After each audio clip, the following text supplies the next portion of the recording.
కూడిన దేవుని ప్రియులైన మీ అందరికీ తండ్రి అయిన దేవుని నుండి ప్రభు అయిన యేసుక్రీస్తు నుండి కృపయు సమాధానమును అనుగ్రహింపబడాలని దేవుని మనస్ఫూర్తిగా కోరుకుంటూ ఉన్నాను. ప్రియులారా, ఈ దినము దేవుడు మనకు అనుగ్రహించిన ఈ సమయము, తోడ్పాటు, ఆరోగ్యమును వీటన్నింటినీ ఆధారం చేసుకొని కొన్ని ప్రాముఖ్యమైన విషయములను మనం మాట్లాడుకుందాం. ప్రత్యేకించి ఒక దాని మీద నిలకడగా మాట్లాడదలుచుకోలేదు. ఈరోజు ఎక్కువ కూడా మిమ్మల్ని విసిగించను. ఎవ్రీ సండే చాలా టైం ప్రొలాంగ్ అవుతూ ఉంది. దానికోసం నేను కూడా దేవుని క్షమించమని కోరుతూ ఉన్నాను. చాలా తొందరగానే ముగిస్తాను. ప్రియమైన వాళ్ళారా, దేవుడు మనకు ఒక ఆజ్ఞనిచ్చి ఉన్నాడండి. ఆజ్ఞ మనతో ఏమని మాట్లాడుతుంది అని అంటే, మీరు ఎల్లప్పుడూ నా యందు ఆనందించండి అని ఆజ్ఞ చేయడం జరిగింది. ప్రియమైన వాళ్ళారా, దేవుడు పెద్ద మాట. వాస్తవంగా ఆలోచించగలిగితే అందరం కోరుకునేదే, అందరం కూడా కోల్పోతుంది అదేనండి, ఆనందం. ఎవరం కోరుకొని చెప్పండి? అందరం కోరుకుంటాం. కానీ నా దగ్గర ఉంటుంది అన్న ఆ దేవుని దగ్గరికి వచ్చి పొందుకోలేకపోతున్నామండి మనం.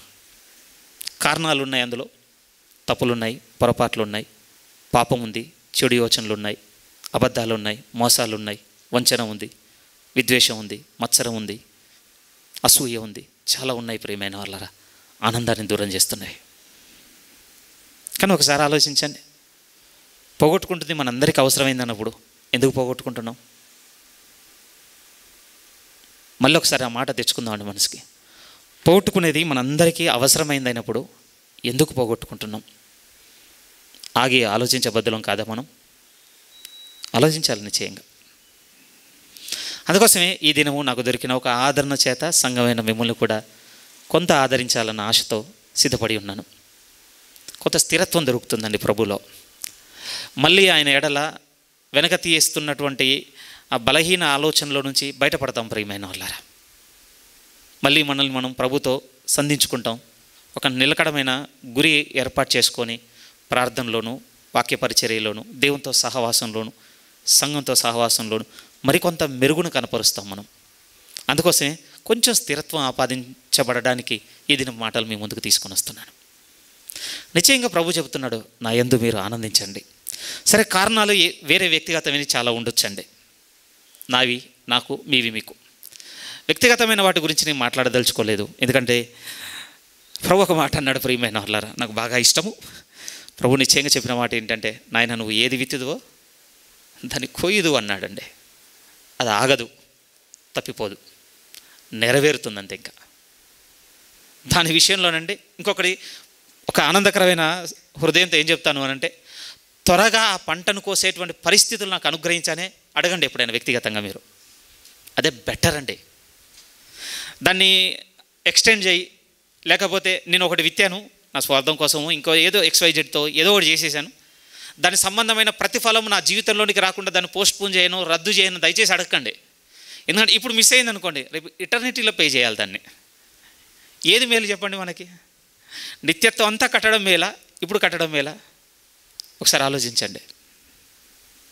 ఇంట్రెస్ట్ అని ఒక పదం ఉంటుంది ప్రియమైన వాళ్ళ, వడ్డీ. అక్కడే మనకు తెలిసిపోవాలి. అంత దూరం వెళ్ళకముందే ఇక్కడ సరి చేసుకోవడం బెటర్ అండి. అందుకోసమే వ్యక్తిగతమైన వాటి విషయంలో అనుభవిస్తున్న వాటి గురించి నేనేం మాట్లాడదలుచుకోలేదు. కానీ మనందరికి అవసరమైన ఒక మాట దగ్గరికి తీసుకెళ్తాను ప్రియమైన వాళ్ళరా. ఆ మాటలో దేవుడు మాట్లాడుతున్న ప్రతి అక్షరం ఎంత గొప్పగా ఉంటుందంటే, నిజము దేవా, నీ యందు నేను ఆనందించడానికి సిద్ధపడతాను ఇప్పటి నుంచి. ఎక్కడి నుంచో కాదు, మనం చదివిన ఉత్తర భాగం 20వ కీర్తనలోనికి వస్తే ఆ మొదటి వాక్యాలు చూడండి ఎంత అద్భుతంగా రాయబడ్డాయో. కీర్తనల గ్రంథము 20వ అధ్యాయము, కీర్తన గ్రంథము 20వ అధ్యాయం మొదటి నుంచి ఒక 4 వాక్యాల వరకు చదవడానికి మళ్ళీ ఇష్టపడుతున్నాను. చూడండి ఏమనుందో. దేవుడు మాట్లాడుతున్నాడు. భక్తుడు తన అనుభవంతో రాసుకుంటున్నాడు. ఏ పరిస్థితుల మధ్య రాశాడో తెలియదు. అంటే తను గొర్రెల కాపరిగా ఉన్నప్పుడు రాశాడో తెలియదు. గొలియాతును చంపిన తర్వాత సౌలు ఈర్ష్యతో ఆయనను తరుముతున్నప్పుడు రాశాడో తెలియదు. లేకపోతే ఇంకొంచెం ముందుకెళ్ళి వృద్ధాప్యం రాగానే సింహాసనం కోసం పోరాడుతున్న తన కొడుకులు తన మీద మోపుతున్నటువంటి ఆ మరణకరమైన పరిస్థితుల మధ్య రాశాడో తెలియదు. కానీ లోతైన మాటలు మాత్రం పలికాడండి ఈ సేవకుడు. ఆయన అంటున్నాడు, ఆపత్కాలమందు యెహోవా నీకు ఉత్తరం ఇచ్చునుగాక. అలా చదివి మూవ్ అయిపోకండి ప్రియమైన వాళ్ళారు. ఒకసారి ఆగి ఆ మాటను తీసుకోండి. మాట్లాడుతున్న మాట ఏంటో తెలుసా? ఆపత్కాలమందు ఈరోజు చాలా ఆపదల్లో ఇరుక్కపోయామండి మనం. చాలా ఉన్నవి మన చుట్టూ. అందులో మన నిర్ణయాల కారణం కావచ్చు, లేకపోతే ఒకప్పుడు మనం చేసినటువంటి బలహీనతల కారణం కావచ్చు, లేకపోతే కొన్ని తప్పించుకోవడానికి మనం చేసినటువంటి చెడు పనులు కావచ్చు. అవన్నీ కొన్ని ఆపదలోనికి మనల్ని నెట్టేసేయండి. బహుశా అది మనం ఎవరితో చెప్పుకోకపోవచ్చు, కానీ దేవునితో చెప్పుకోవాల్సిన బదులం ప్రియమైన వాళ్ళారా. ఎందుకంటే సహాయకుడు ఆయన కదా. ఈ సేవకుడు అంటున్నాడు, నిజంగానండి నేను చాలా ఇంట్రెస్టింగ్గా ఫీల్ అయ్యేది ఏంటి అని అంటే, ఊరియాని చంపిన తర్వాత ఎన్ని దినములు ప్రేయర్ చేసి ఉండొచ్చు పాపం.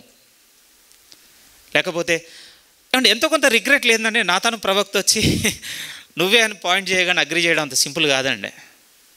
ఎంత అధికారంతో ఉన్నాడు తెలుసు. అప్పుడు రాజు, మనకు తెలుసు యెజబెల్ గురించి, రాజు భార్య నిలబడి ప్రవక్తలను చంపుతుంది అంటే ఇక రాజు తలుచుకుంటే చెప్పండి, ఇక నాతాను తీసుకెళ్ళిపోండి, ఇక చంపేయండి, ఏదైనా మాట్లాడొచ్చండి. కానీ ఒక ప్రార్థన ఉంటుంది కదండి, ఒక జీవితంతో ఒక ప్రార్థన అది ఉండాలండి. అది నువ్వే అనగానే ఎంత దీనుడై వంగిపోయాడు అని అంటే చాలా బాగుంటుంది ప్రియమైన వాళ్ళారా. దావీదు గారి జీవితం మేబీ అందుకోసమే కావచ్చు, దేవుడు బహుగా ఇష్టపడ్డ వ్యక్తి అండి, బహుగా ఇష్టపడ్డ వ్యక్తి దావీదు. ఆయన అంటున్నాడు, ఆయన మాట్లాడుతూ, నా ఆపద కాలంలో ఆయన నాకు అనేక సార్లు ఉత్తరం ఇచ్చింది నేను చూసుకోండి నా జీవితంలో. ఈరోజు ఈ మాట మన హృదయంతో కూడా తీసుకుందాం ప్రియమైన వాళ్ళారా.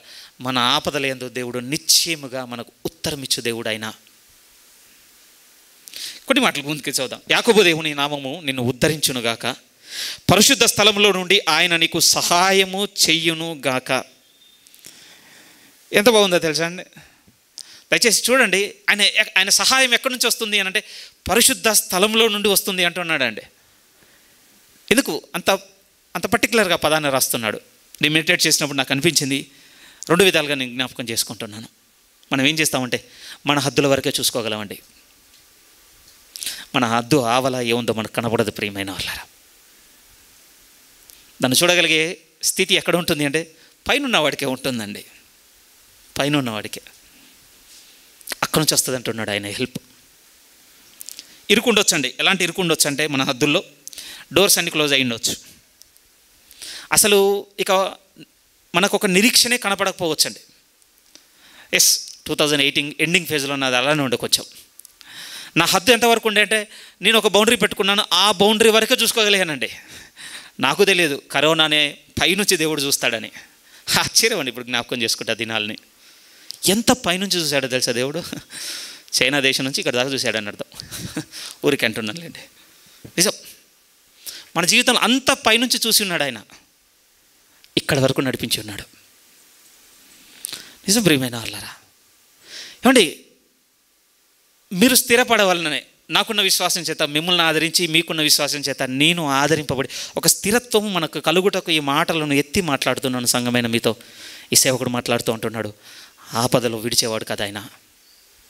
తన పరిశుద్ధ స్థలములో నుండి సహాయము చేయు దేవుడు.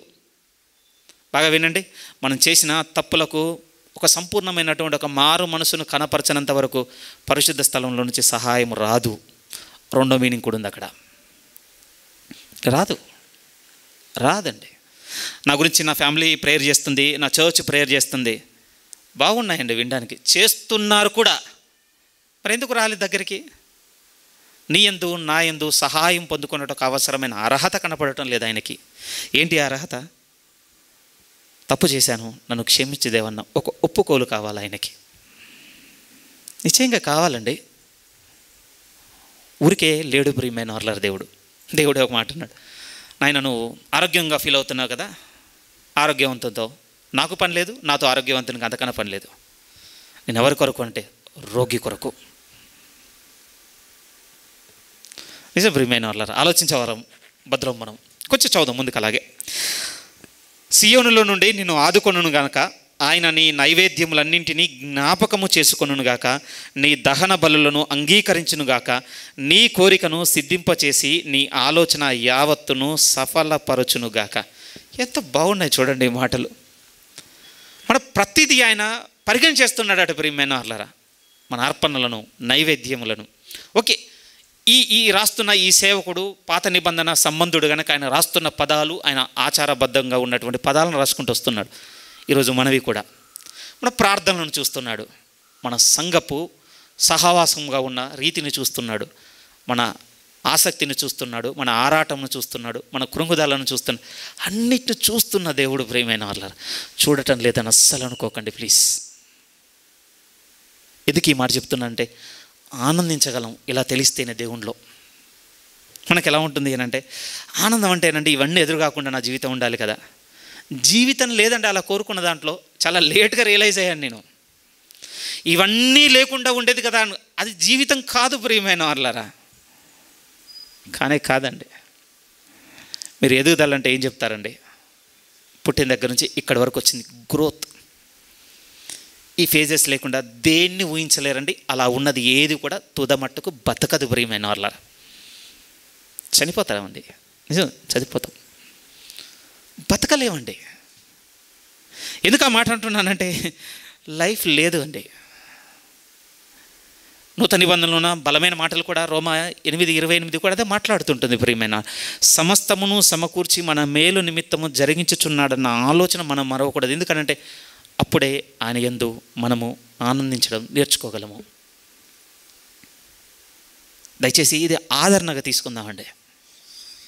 ఆయన మన గురించి ఆలోచిస్తున్నవాడుగా ఉన్నాడు, మన ఆపదలో సహాయం చేసేవాడుగా ఉన్నాడు, మన నైవేద్యములను మన అర్పణలను అంగీకరించేవాడుగా ఉన్నాడు. నిజంగా ఈ మాటలన్నీ తీసుకుందాం ప్రియమైన వాళ్ళ. నాకు తెలియదు ఈరోజు ఈ ఆదరణ కొరకు లేకపోతే ఈ విషయం కొరకు ఎదురు చూస్తున్న వారు ఎంతమంది ఉన్నారో నాకు తెలియదు, కానీ నేనైతే కోరుకుంటున్నాను నా దేవుణ్ణి నాతో ఉండమని. మీరు కూడా కోరుకోగలిగితే 20వ కీర్తన మొదటి మాటలు పట్టుకొని సాగండి ప్రియమైన వాళ్ళరా. ఆయన మనకున్నాడు సహాయకునిగా, ఆయన మనకు సహాయకునిగా ఉన్నాడు. 5th verse అంటున్నాడు, యెహోవా నీ రక్షణను బట్టి మేము జయోత్సాహము చేయుచున్నాము. ఇంతగా ఆనందించగలుగుతున్నామా? ఇలాంటి దేవుణ్ణి కలిగి ఉన్న ఈ రక్షణ జీవితం బట్టి ఇంతగా ఆనందించగలుగుతున్నామా? ఇప్పుడు ఏమండి, ఈ కీర్తన రాసే టైము చాలా వరకు కొన్ని కీర్తనలు సిచ్యువేషన్స్ రాయబడ్డాయి. ఇది ఈ పరిస్థితుల మధ్య నేను ఈ కీర్తన రాశాను, ఈ పరిస్థితుల మధ్య ఈ కీర్తన రాశాను. కానీ ఎందుకో దీనికి అలాంటి సందర్భము పరిశుద్ధాత్మ దేవుడు కలగజేయలేదు ప్రియమైన వాళ్ళారా. ఎందుకు నేను అనుకున్నాను అని అంటే ఆ సందర్భంలోనే దాన్ని అప్లై చేస్తాం, పక్కకు నెట్టేస్తామండి. అది కూడా సమస్యే. ఇది ఎంత యూనివర్సల్లో తెలుసా? 20వ కీర్తన చదువుకోగలిగితే మనకు అన్ని వేళలా అన్ని సమయములందు అన్ని పరిస్థితులలో ఆదరించేటువంటి కీర్తన ప్రియమైన వాళ్ళారు. ఇది ఎప్పుడు ఆదరణ అవుతుంది అంటే ఈ దేవుడు ఇలా అర్థమై ఆయనలో ఉన్నటువంటి ఈ రక్షణ విజయోత్సాహం ఉంది కదా, దానిలో ఆనందించగల జీవితం కావాలి ప్రియమైన వాళ్ళారు. అది ఎలా వస్తుంది అని అంటే బాగా వినండి. ఆయన మాట మన హృదయంలో ఉంటే వస్తుందండి. ఒకసారి ద్వితీయోపదేశకాండంలోనికి రండి ప్రియమైన వాళ్ళారా. ద్వితీయోపదేశకాండము 32వ అధ్యాయము. ద్వితీయోపదేశకాండము 32వ అధ్యాయం. కొద్ది మాటలు పాత నిబంధనలు చూసుకున్న తదనంతరం కొత్త నిబంధనలోకి వెళ్ళిపోతాం మనం. ద్వితీయోపదేశకాండము 32వ అధ్యాయము 46-47 వాక్యాలు చదువుతున్నాను. కొంచెం పెద్దగా రాయబడింది. అందులో మనకు ఒకే ఒక విషయం ప్రధానంగా కావాలి. 46 నుంచి నేను చదువుతున్నాను, మీరు చూడవలసిందిగా కోరుతున్నాను. మరలా వారితో ఇట్లా, నేను మీతో సాక్ష్యముగా నేడు నేను పలికిన మాటలన్నింటినీ మీ మనస్సులో పెట్టుకొని మీ సంతతి వారు ఈ ధర్మశాస్త్ర వాక్యములన్నింటిని అనుసరించి నడుచుకొనవలనని వారికి ఆజ్ఞాపించుము. ఇది మీకు నిరర్ధకమైన మాట కాదు, ఇది మీకు జీవమే. మోషే గారు మాట్లాడుతున్నారండి. ఎప్పుడో తెలుసా? ఎండింగ్ అండి. ఇక మోషే గారు అయిపోయింది ప్రియమైన వాళ్ళారా. కాలంలో అడుగు పెట్టేది లేదు, దూరం నుంచి చూసి నిర్గమం అంతే, ఇక విడిచిపోవుట. ఆయన వెళ్ళిపోతూ చివరిగా చెబుతున్న మాటలు ఏంటో తెలుసా? ఇంతకాలము నా ద్వారా దేవుడు మీతో మాట్లాడిన మాటలు, నన్ను ఆధారం చేసుకొని దేవుడు మిమ్మల్ని నడిపించిన ఈ రీతి, ఇక ఈ తర్వాత మీరు ఇంకోలా చూడబోతున్నారు. దాని అర్థం నేను లేనిక నేను ఉండను. అప్పుడు ఆయన అన్న మాట ఏంటంటే, నా ద్వారా దేవుడు మీతో మాట్లాడినవన్నీ మీ మనసులో పెట్టుకోండి, అవి మీకు జీవము అన్న పదాన్ని వాడాడండి. ఎంత పెద్ద మాట తెలుసా ప్రియమైన వాళ్ళారా. 1970 ఏప్రిల్ 11న ఒక ఎక్స్పెరిమెంట్ చేశారండి. అపోలో 13 అని దాని పేరు. ఒక రాకెట్ పంపారు ప్రియమైన చంద్రమండలం మీదకి 1970 ఏప్రిల్ 11. 56 గంటలు నింగిలో ఎగిసిన తర్వాత ఫెయిల్ అయిపోయిందండి దాని ఇంజన్. ఫెయిల్ అవ్వడం కంటే మీరు చదివితే సంథింగ్ అండి, ఆక్సిజన్ ట్యాంక్ పగిలిపోయింది దాంట్లో ఉన్నది. 56 గంటల ప్రయాణం ఆకాశంలోనికి వెళ్ళిపోయారు. అలా అని చంద్రుని చేరుకోలేదు. సంభవం అండి, ఫ్యూల్ అయిపోయిందో లేకపోతే పవర్ షట్ డౌన్ అయిందో XYZ ఏదన్నా ఉన్నా వేరుగా ఉండేది. కానీ మొత్తం ఏం జరిగింది అని అంటే అందులో వారికి ఆధారంగా ఉన్నటువంటి ఆక్సిజన్ ఫెయిల్ అయిపోయింది, ఒక విధంగా పగిలిపోయింది, లీక్ అవుతుంది. అందులో 3 ఉన్నారండి. ఇది కథ కాదు, జరిగిన వాస్తవం. 3 ఉన్నారు. విషయం అర్థమైంది. ఇక్కడ కూడా మానిటర్ చేస్తారు కదండి, ఒకవైపు సైంటిస్ట్ ఇంకొకవైపు ఇంజనీర్ మానిటర్ చేస్తున్నారు. అర్థమైపోయింది, ఫెయిల్ అయిపోయింది ఇది. ఇప్పుడు ప్రయారిటీ ఏంటో తెలుసా? ఈ భూమి మీద ఉన్నవారిది ఏ విధంగానే సరే అక్కడ ఉన్నవారిని ఇక్కడికి తీసుకురావాలి. ఇప్పుడు రెండో వైపు ఆలోచిద్దాం, ఎందుకంటే ఇది ఊహకు పని పెట్టాల్సింది మనం ఎదుర్కొంది. ఇప్పుడు ఆ అపోలో 13 అనేటువంటి ఆ రాకెట్లో ఉన్న ఆ 3 సైంటిస్టుల పరిస్థితి ఏంటి ఒక్కసారి? ఎందుకంటే ఇప్పుడు సోర్స్ అస్సలు లేదండి బతకడానికి. ఆక్సిజన్ ఫెయిల్ అయిపోయింది, సీరియస్గా దీని నుంచి బయటకు వచ్చి పీల్చుకుంటాను అందామా? ఇంకేం లేదు, ఫెయిల్ అవ్వడానికి మనం ఉంటే కదా. ఏమంటే కింద నుంచి వాళ్ళకు ఒక సూచన వెళ్ళింది ప్రియమైన వాళ్ళారా. సూచన ఏమిటి అని అంటే, ఇప్పుడు ఉన్న పలంగా మీరు ఆక్సిజన్ అంతా షట్ డౌన్ చేయండి, లీక్ అవుతున్న దాన్ని కూడా లీక్ కాకుండా కొంచెం దాన్ని ఇప్పుడు షట్ డౌన్ చేసి పెట్టండి. ఎందుకంటే ఇది నాకు కూడా చదివితే అని తెలిసింది, ఫ్యూల్తో పాటు ఆక్సిజన్ కూడా ఉండాలంటండి, అది ఫంక్షన్ అవ్వాలి అని అంటే రాకెట్. మనకు అదంతా తెలియదు, జస్ట్ రాసిన దాన్ని బట్టి చెప్తున్నాను. మొత్తం షట్ డౌన్ అయిపోయింది. ఏమిటి 2 విషయాలు వాళ్ళు నమ్మాలండి ఇప్పుడు. మొదటి విషయం ఏంటో తెలుసా? భూమి మీద ఉన్న వాళ్ళు మమ్మల్ని ఎలాగైనా కాపాడతారన్నటువంటి మొదటి విషయాన్ని నమ్మాలి వాళ్ళు, అంతే కదా. రెండో విషయం ఏమిటి అని అంటే, ఇది వెరీ వెరీ ఇంపార్టెంట్. కింద ఉన్నోళ్ళు ఏమి ఇన్స్ట్రక్షన్స్ ఇస్తే అవి ఒబే అవ్వాలండి, వాళ్ళు తప్పదు. ఈ 2 ఆధారం. జాగ్రత్తగా వినండి. ఎలాంటి సిచ్యువేషన్స్ మధ్య పెడుతున్నానో, ఇది జరిగిన సంఘటన కాబట్టి చెప్తున్నాను మీతో.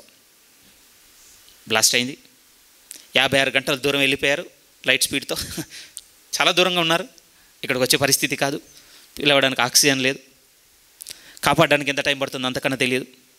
ఇప్పుడు కాపాడడానికి ఎవరన్నా సోర్స్ వస్తుందా అని అంటే కమ్యూనికేషన్ ఎలా ఉంది అంటే చాలా దూరం. వాళ్ళు నమ్మారండి. ఎందుకంటే తర్వాతకి 11th పంపించారు, 17th మళ్ళీ కిందికి వచ్చారండి బతికి. సో నమ్మారు, మొదటిది నమ్మారు. రెండోది ఎసెన్షియల్ అండి, వెరీ వెరీ ఇంపార్టెంట్. వీళ్ళు ఏది చెబితే దాన్ని ఒబే అవుతున్నారని తూచా తప్పకుండా. ఉదాహరణకు అనుకుందాం, కింద వాళ్ళు సూచనలు చేస్తున్నారు, లోపల ఉన్న మెకానిజం ఇంకో ఈ ఉంటాయి కదా, లాంగిట్యూడ్ లాటిట్యూడ్ ఏదో సంథింగ్, ఇంకో ఈ డిగ్రీలో మూవ్ అవుతుంది. సో మీరు ఇప్పుడు దాన్ని సెట్ చేయండి. ఉదాహరణకు 14 నెంబర్ చెప్పారనుకోండి, ఇప్పుడు 14 కంటే 1 డిగ్రీ కూడా పెంచొద్దు, 1 డిగ్రీ కూడా తగ్గియొద్దు, అంతే.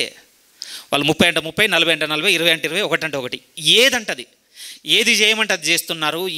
ఇదే చేయాలండి, ఇది తప్ప ఇంకొకటి లేదు. సింపుల్గా మీతో చెప్పాలి అనంటే, కింద రక్షించడానికి ప్రయత్నం చేస్తున్నవారు వారికి పంపిస్తున్న సూచనలు తూచ తప్పకుండానండి ఏ ఒక్కటి కూడా మిస్ అవ్వకుండా పాటించారు కనుకనే 17th భూమి మీదకి వచ్చేసారండి. మళ్ళీ ఇది మీతో ఎందుకు పంచుకుంటున్నాను అనంటే, దేవుని నోటి మాట కూడా ఇప్పుడు మన పరిస్థితుల్లో అలానే ఉంది ప్రియమైన వాళ్ళారా. దేవుని నోటి మాట ఇప్పుడు అలానే ఉందండి మనకి. ఆయన సూచన చేయుచున్నాడు మనకి, నిజం. వారు కనుక బతకడానికి వాళ్ళు పంపిస్తున్నటువంటి ఆ ఇన్స్ట్రక్షన్స్ ఎంత అక్యురేట్గా ఫాలో అయ్యారో మనం అంత ఫాలో అయితేనేనండి. ఇప్పుడు ఆ కూర్చున్న ఆ లోపల ఉన్న 3కి ఇప్పుడు ప్రస్తుతం పాలిటిక్స్ ఏంటి, ప్రస్తుతం సినిమా ట్రెండ్ ఏంటి, ప్రస్తుతం OTT ఏంటి, ప్రస్తుతం ఫ్యాషన్ ఏంటి, ప్రస్తుతం ఫెస్టివల్స్ ఏంటి ఉన్నాయనుకుంటున్నారు డిస్కషన్? నథింగ్ అండి, ఏమీ లేవు. వాళ్ళ ఆలోచన అంతా ఒక్కటే ప్రియమైన వాళ్ళరా. ఆ ఒక్కటేమిటి అని అంటే, మమ్మల్ని కాపాడాలనుకుంటున్నవారు మాకు చేస్తున్న సూచనలు ఏంటి, ఆ సూచనలను ఇంకా డిటో ఫాలో అవుతున్నాం లేదా? సరే పరాయోగంగా మనం ఉంటే ఏం చేస్తావు చెప్పండి, మనం అదే చేస్తాం అంతే, ఇంకా రెండో ఆలోచన లేదండి. గొడవలు లేవు, లోకం గురించి ఆలోచన లేదు, వాళ్ళట వీళ్ళిట ఏమీ లేదండి. మరి ఎందుకు మనం ఇప్పుడు ఇలా ఉండిపోయాం? మోషే గారు అదే సూచన చేస్తున్నాడు. ఇవి మీ మనస్సులో ఉంచుకొని, ఇవి మీ మనస్సులో ఉంచుకొని, ఇవి మీ మనస్సులో ఉంచుకొని. పోయిన వారం కొంచెం కఠినంగా ఒక మాట అన్నాను. సంఘమైన మిమ్మల్ని క్షమాపణ కూడా కోరుతున్నాను. కేవలం వినడానికి వస్తున్నారంటే రావద్దు అని చెప్పడం జరిగింది. ప్రియమైన వాళ్ళు క్షమించండి, ఆ మాట కొంచెం కఠినంగా వినపడింది నాకు కూడా. కానీ మనసు పెట్టి ఆలోచించాలి. బదులం వింటున్నది మన మనసులో ఉంచుకోవాలి. నిజమండి. మేబీ అంత లైఫ్ అండ్ డెత్ సిచ్యువేషన్స్ ఏర్పడినందుక మర్చిపోతున్నాం మనం. అంత లైఫ్ అండ్ డెత్, మరణము చావుల మధ్య కొట్టుమిట్టాడనందుక మనం ఈజీగా మర్చిపోతున్నాం. కానీ ఆ అంచులోనే ఉన్నాం కదండి ఇప్పుడు మనం. క్రైస్తవునిగా మనం ఎరగబద్దలం కదా. అది మంచి స్థితిలో ఉన్నారనుకుంటున్నారు ప్రియమైన వాళ్ళారా? ఇచ్చిన ఆయుష్ ఆవిరితో ఉందండి, అంతే. మనం అనుకున్నట్టుగా లేదు ప్రియమైన వాళ్ళారా. కోరుకున్నంతగా కొనసాగేటట్టుగా ఏం లేదు. ఆశించినట్టుగా ఇష్టపడినట్టుగా ఏమి ఉండేది కాదండి. ఇది అన్నీ మారతాయి నిశ్చయంగా. మీకు నాకు తెలియని విషయాలు ప్రియమైన వాళ్ళారు ఇవి. కానీ తెలిసిన తర్వాత ఎందుకు ఇలా ఉన్నాం మనం? బతుకడం మనకి ఇష్టమైతే, జీవించడం మనం ఆశించితే ఒకటి పెట్టుకుంటామట మనం.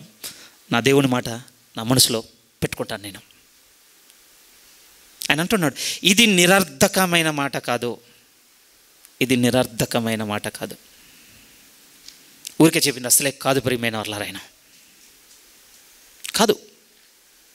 ప్రభు అన్నాడు, మనుషుడు రొట్టె వలన మాత్రము కాదు కానీ దేవుని నోట నుండి వచ్చు ప్రతి మాట వలన బ్రతుకున్నాడండి. ఆ మాటకు ముందు ఆ దగ్గరికి వెళ్ళండి. సరే, ఇదే కీర్తనలో కొంతమంది భక్తులు రాసిన మాటలు కూడా చూద్దాం ప్రియమైన. ఒకసారి ఈ మాట చూడండి. 119 కీర్తన, 119 కీర్తన.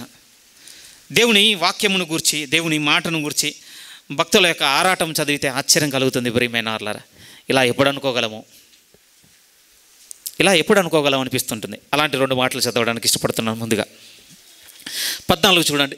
14 ఈ 119 కీర్తన అంతా ఒకటే కేంద్రం అండి. దేవుని వాక్యం అనేది సెంటర్ వర్డ్. నీ వాక్యము, నీ వాక్యము, నీ వాక్యము, నీ వాక్యము. 176 వాక్యాల్లో ఎన్నిసార్లు రిపీట్ అవుతుందండి. నెమ్మదినిచ్చింది, త్రోవకు వెలుగుగా ఉంది, మనకు తెలుసు కదా, పిండి కొట్టిన పదాలు కొన్ని. అలాంటి దేవుని వాక్యంను గురించి రాస్తున్న స్టేట్మెంట్లు చూడగలిగితే ముందు 14 చదువుదాం. 14 ఏమనుంది? సర్వ సంపదలు దొరికినట్లు నీ శాసనముల మార్గమును బట్టి నేను సంతోషించుచున్నాను. ఎంత బాగుందండి. ఛాలెంజ్ చేయటం లేదండి ఈ మాట? ఈ భక్తుడు పలుకుతున్న ఈ నోటి మాట మనల్ని ఛాలెంజ్ చేయటం లేదా? ఈ భక్తుడు అంటున్నాడు, ఏమంటున్నాడు తెలుసా? రాయబడింది ఎవరో తెలియదు ప్రియమైన వల్ల, ఆయన పేరు ప్రస్తావనకు రాలేదు అనుకుందాం, దావీదు గారు అనుకుందాం. ఆయన ఎన్నిక దేంతో ఉంది అని అంటే, నాకు సర్వ సంపదలు దొరికినట్లుగా. ఈవెన్ వజ్రాలు, వైడర్యాలు, బంగారం, మనులు, మాణిక్యాలు అనుకుంటా అనటం లేదు, అన్నిటి కలిపి పదం పెట్టేశాడు అంతే. నేను ఎలా చూస్తున్నానంటే నా దేవుని నోటి మాటను సర్వ సంపదలు దొరికినట్టుగా నేను భావించగలుగుతున్నాను. ఛాలెంజ్ చేయాలండి ఓడి మనల్ని, చేయంగా ఛాలెంజ్ చేయాలి. చదివినా విన్నా నా దేవుని యొక్క మాట నాకు దొరికిందన్న ఆనందము ఆ రోజు మన హృదయమును నిండాలి ప్రియమైన వాళ్ళారా. కింద 19 కూడా చదివితే ఎంత అద్భుతంగా అంటాడో తెలుసా అండి? 19 కూడా చూడండి ఏమంటున్నాడు. 16 చదువుదాం, తర్వాత 19 కూడా చదువుదాం. 16 నీ కట్టడలను బట్టి నేను హర్షించేదను, నీ వాక్యమును నేను మరవకయింతును. 19లో నేను భూమి మీద పరదేశినై ఉన్నాను, నీ ఆజ్ఞలను నాకు మరుగు చెయ్యకము. అపోలో 13 అండి మన లైఫ్. ఇక్కడ ఏలియన్స్గా ఉన్నామండి మనం. నిజము, ఇది మన నివాస యోగ్యము కాదు ప్రియమైన వాళ్ళారా. ఇది ఒక నిత్యమైన దాని కొరకు ఎదురు చూస్తున్నామని ఒక నిరీక్షణలోనికి వచ్చాం. వచ్చిన మనం చూడవలసింది నేను యాత్రికుడను, నేను పరదేశిని. కాబట్టి ఏం చేస్తాను? పోతూ ఇక్కడ ఉన్నాయి పట్టుకుపోతాను అంటున్నాడా? అంటం లేదండి సేవకుడు. మేబీ మనం భూమి మీద జర్నీస్ చేస్తుండొచ్చు. మన జర్నీస్ ఎలా ఉన్నాయి? ఎక్స్ అనే ప్లేస్కి వెళ్తున్నాను, అక్కడ వాతావరణం ఇలా ఉంటుంది, పరిస్థితులు ఇలా ఉంటాయి, ఫుడ్ ఇలా ఉంటుంది. సో ఏం చేద్దాం? ఇక్కడి నుంచి అక్కడ తీసుకెళ్దాం, వాటిని అక్కడ తీసుకెళ్దాం, కొద్ది రోజులు ఉందాం, వచ్చేద్దాం. ఇదే ఉంటుందండి మనకు తెలిసినటువంటి సవరిన్గా వెళ్ళేటువంటి స్థితి. కానీ మీరు చూడండి, ఈ భక్తుడు అంటున్న మాట వేరుగా ఉందండి. ఆయన ఏమంటున్నాడంటే, నేను యాత్రికుడుగా ఉన్నాను కనుక నీ నోటి మాటను నాకు దూరం చేయకు. ఒక విధంగా ఇలా చెప్పనా, నీ సూచనలను, నీ ఇన్స్ట్రక్షన్స్ నాకు దూరం చేయకుము. నిజమండి, ఆ అపోలో 13 రాకెట్లో ఉన్న వారికి ఆ సూచనలు ఎంత అవసరమో తెలుసా? లోపల ఉన్న ఆక్సిజన్ కంటే ఎక్కువ అవసరం ఉండవు అవి. ఎందుకు? ఈ సూచనలు వాటిని వాడుకోవడానికి చేసేటి వాళ్ళని ఏ విధంగా వాడుకోవాలి? లేదు ఇక్కడ దొరికినట్టుగా మనకు మంచి సూపర్ మార్కెట్లు ఉంటాయి, లేకపోతే పెట్రోల్ బంక్స్ ఉంటాయి. ఏది లేకపోయినా వెహికల్ వస్తుంది, దీన్ని తీసుకొని వెళ్ళిపోతుంది, అలాంటిది ఉంటుంది అనుకుంటున్నా. నథింగ్ అండి, ఏం లేదు. ఇక్కడ నుంచి పంపిస్తున్న సూచనలను వాటి ప్రకారంగా వాళ్ళు సెట్ చేసుకొని ప్రియమైన వాళ్ళారు. సరిగ్గా 7 రోజుల తర్వాత ఆల్మోస్ట్ 6 రోజులకి మళ్ళీ భూమి మీదకి రావడం జరిగిందండి వాళ్ళు. మీరు నేనేం ఆలోచిస్తున్నాం? ఈ మాట మాట్లాడాలి మనతో. 19 మళ్ళీ ఒకసారి చదువుతాను చూడండి. 19, నేను భూమి మీద పరదేశినై ఉన్నాను, నీ ఆజ్ఞలను నాకు మరుగు చెయ్యకుము. నేను కూడా సరెండర్ అవుతున్నానండి ఈ విషయంలో. నేను కూడా దేవుని ముందు తప్పు చేసిన వానిగా నిలబడిపోయాను. ఏంటంటే ఈ ఉదయం లేవగానే, ఈ దినము నీ ఒక ఆజ్ఞ నాకు వెల్లడి చెయ్యి దేవాన్ని ప్రార్థనలు అడగలేదు ప్రియమైన వాళ్ళారా. భయం, పెరికితనం అండి మనకి. ఇప్పుడు ఒక ఆజ్ఞను వెల్లడి చేశాడనుకో, దానికి విధేయత చూపించాలి. ఇప్పుడు దానికి విధేయత చూపించలేదనుకో, అతిక్రమించిన వాడిని అవుతాను, మళ్ళీ పాపం చేస్తాను. ఇప్పుడు ఏది బెటర్? ఆయన ఆజ్ఞలు తెలియకపోవడం బెటర్ కదా అన్నటువంటి ఒకలాంటి ప్రార్థన వెతుకున్నామండి. నా మాట అబద్ధం కాదు కదా. అడగలేదండి మనం దేవుణ్ణి, దేవా ఈ దినము నేను లేచి ఉన్నాను, ఈ దినముని ఒక ఆజ్ఞతో నన్ను దర్శించు. ఎందుకంటే నా మనసుకు ఇచ్చే వచ్చినవి, నా మనసుకు బుద్ధి పుట్టినవి చేస్తున్నాను. నిన్నంతా అదే చేశాను. కొంత నాకు ఆనందం కలిగింది, కొంత దుఃఖం కలిగింది, కొంత విచారం కలిగింది, కొంత కోల్పోయాను, కొంత సంపాదించుకున్నాను, కొంత దురుసుగా ఉన్నాను, కొంత మృదుత్వం, ఇన్ని జరిగాయి నిన్న నాకు. ఈరోజైనా నీ ఆజ్ఞ ఒకటి నాకు సెలవిచ్చి దాని ప్రకారం నడుచుకోవడానికి నేను సిద్ధపడుతున్నాను, నాకు ఒక ఆజ్ఞను వెల్లడి చేయి. అడగలేదు కదా ప్రియమైన వాళ్ళారా. అడుగుదామండి దేవుణ్ణి. ఎప్పుడు అడుగుతామో తెలుసా? మీరు పరదేశంలో ఉన్న అర్థమైన రోజు. ఇంకా అర్థం కాలేదు ప్రియమైన వాళ్ళారా, అర్థం కాలేదండి. అర్థమైతే అడిగేస్తాం. సో నేనేం చెప్పను, నేను ఒకటే చెప్తాను. ఏమంటానంటే 119 కీర్తన అలవాటు చేసుకుని చదువుకుందాం. 176 చదివి ఓపిక లేదన్నా మొదటి 20 అయినా చదవండి. మనం చదివి 19లోనే ఉంది. ఏమనుంది? నేను యాత్రికుడనై ఉన్నాను కనుక నీ ఆజ్ఞ నాకు మరుగు చేయకుము. ఒకసారి అన్న తగులుతుంది కానీ మనసుకి. కళ్ళు మూసుకుని ఒక దేవుని మాట అడగొచ్చు. దేవా నీ ఆజ్ఞ ఏంటో నాకు చెప్పు. నా ఎడల ఇప్పుడు నువ్వు అనుకుంటున్నది, నువ్వు రాజువు, ఏం కమాండ్ చేస్తున్నావు నాకు? అందులో పెద్దవి చిన్నవి XY పర్సనల్ ఫ్యామిలీ ఏదైనా ఉండొచ్చు ప్రేమ. ఆ రోజు ఆ రాజు ఇష్టం అంతే. పాత నిబంధనలో భక్తుల మాటలో చూస్తుంటే దేవుని మాట కొరకు మరి తాపత్రయం మీరు చూడగలుగుతున్నారు కదా. ఇప్పుడు నూతన నిబంధనలకు వెళ్ళిపోతాం ప్రియమైన. ఇంకొంచెం శ్రేష్టమైన సంగతుల దగ్గర ప్రభువు నడిపించాడండి ఆయన మాట విషయంలో మనల్ని. కొన్ని చూద్దాం. మనం ఇందాక గుర్తు చేసుకున్న మత్తయి సువార్త 4:4 మరొకసారి గుర్తు చేసుకోవడానికి ప్రయత్నం చేద్దాం. తెలిసిన వాక్యమే. మత్తయి సువార్త 4:4 మనం చదవగలిగితే 4వ అధ్యాయం 4వ వాక్యము. మత్తయి సువార్త 4వ అధ్యాయం 4. శోధింపబడుతున్న ఘట్టము, దుష్టుడు ఆయనను శోధించిన మొదటి శోధనకి ప్రభు ఇస్తున్నటువంటి సమాధానం ఏమన్నాడంటే, మనుషుడు రొట్టె వలన మాత్రము కాదు కానీ దేవుని నోట నుండి వచ్చు ప్రతి మాట వలన, సేమ్ వర్డ్ చూడండి, జీవించును. ఇవి మీ మనసులో ఉంచుకొని ఎడల అవి నిరర్ధకమైన మాటలు కావు, అవి మీకు జీవము. ద వెరీ లైఫ్ అంటాడండి ఆయన. అవి నిశ్చయముగా మీకు జీవము. అదే మాటను పట్టుకొస్తున్నాడు చూడండి. యేసుక్రీస్తు వారు కూడా శోధింపబడుతున్నప్పుడు ఆయన తీసుకున్నది కూడా దేవుని మాటనే ప్రియమైన వాళ్ళారా. ఒకరోజు ఈవినింగ్ అండి, అంటే మధ్యాహ్నం నేను ఆఫ్టర్నూన్లో ఉన్నాను కానీ నా మైండ్ ఈవినింగ్ కోసం ప్రిపేర్ అవుతుందండి. ఏ విషయంలో అంటే నా మనసుకు నచ్చిన ఒక తప్పు చేయడానికి నా మైండ్ ప్రిపేర్ అవుతుంది. యూజువల్గా టెంప్టేషన్ ఇలానే ఉంటుంది. పుట్టగానే మనకు టైం దొరకదండి, రిజర్వ్ చేసుకుంటాం ఎలోన్ టైం కొరకు, అంతే కదా. అదే ఉంటుందిలేండి. నాది కూడా ఈవినింగ్ కోసం నా మైండ్ మధ్యాహ్నం ప్రిపేర్ అవుతుంది. సిచ్యువేషన్ ఇలా ఉంటుంది. ఈవినింగ్ ఇది ఈ టైం నుంచి ఈ టైం వరకు ఫ్రీ టైం దొరుకుతుంది. సో ఇది నేను చేయొచ్చు హ్యాపీగా. అది నేను ఈవినింగ్ ప్రిపేర్ అవుతున్నాను, నేను మధ్యాహ్నంలో ఉన్నాను. 4 o'clock అండి చదువుకుంటున్నాను. మళ్ళీ ఒక్కసారి 50వ కీర్తన తీసి చదువుకుంటున్నాను. చాలా స్ట్రైట్గా మాట్లాడాడు దేవుడు. ఆడ ఏముంటుందో తెలుసా, నీకేం పని అసలు? ఈవినింగ్ చేయబోయే దాని గురించి కాదు అక్కడ, అది కాదు. నీకేం పని అని అడిగింది ఏంటో తెలుసా, నా కట్టడలు వివరించుటకు నీకేం పని? దేవుడు అంటాడు, నువ్వు గుణపరచుకోవడం నీకు అసహ్యం కదా. ఆ మాటలు మాట్లాడుతుండగానే మూవ్ అవుతలేదండి మైండ్. ఈవినింగ్ గుర్తొస్తుంది నాకు. అప్పుడు అనిపించింది, ఓహో, దేవుడు తన నోటి మాటతో నన్ను మాట్లాడవలసిన సమయంలో నేను మాట్లాడతాడు. ఎప్పుడు? నేను వెతుకున్నప్పుడు. చాలా బుద్ధి కలిగింది ప్రియమైన వాళ్ళారా. ఇలాంటివి చాలా జరిగాయండి. ఒకరోజు ఇంకొక భాగంలో చదువుకుంటున్నాను. తెస్సలోనిక మొదటి పత్రిక 4:10 ఏముంటుందో తెలుసా, తన ఘటమును ఎట్లు కాపాడుకొనుట ఎరిగి ఉంటే దేవుని చిత్తం అంటాడండి అక్కడ. అది నా నెక్స్ట్ డేకి ఏదో నా మైండ్లో ఒకటి రన్ అవుతుంది. ఓహో, దీనికి ప్రిపేర్ అవుతున్నానా నేను?